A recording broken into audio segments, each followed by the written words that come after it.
I'm wondering over in South Africa, what are you guys addressing socially in terms of social issues? And then you just use the word nigga. And so I'm curious, what does that mean for you guys over in South Africa? Well, for us, basically, if you're a person of color, you see me, I'm a colored person. And in America, that means something totally different.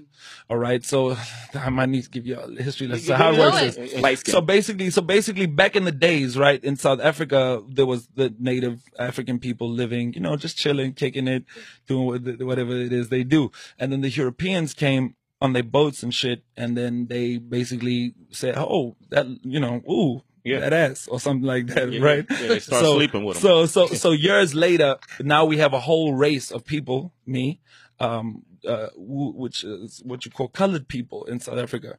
And you have obviously African people and so forth. What y'all say? Like, I was just saying, like, at home, we say colored, which means mixed race. And here, mixed race, you know what I mean? Mulatto. So you'll hear colored is like black, right? Yeah, colored. Yeah, so colored is actually mixed race. That's not black in South Africa. Yeah. Oh, jeez. Mixed race is like it's like a dish.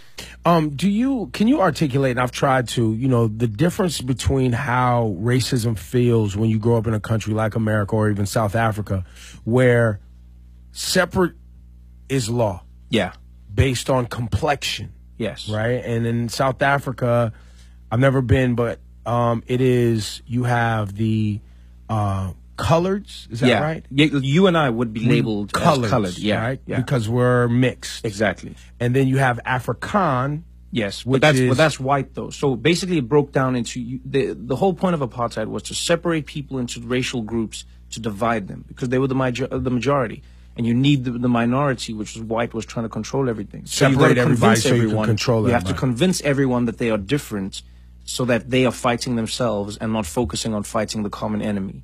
Right, so they broke it down. Now, the irony of this is, and this has happened all over the world, you come to a place, you make the law, and the law is black people shouldn't get with white people. Ironically, a lot of the time, those white people that make those laws are tempted by the dark chocolate, you know? So, i.e. Thomas Jefferson. Exactly. They're going like, you shouldn't fraternize. You shouldn't fraternize with the, but damn, Nicki Minaj. I mean, I can't front. I can't, you know?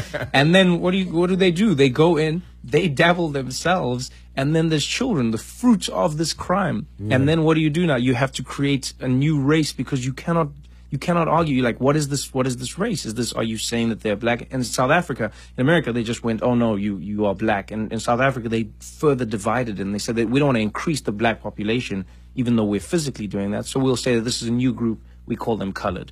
And so it's a strange world that we now lived in where, you know, black and white equal a completely new thing, which was colored.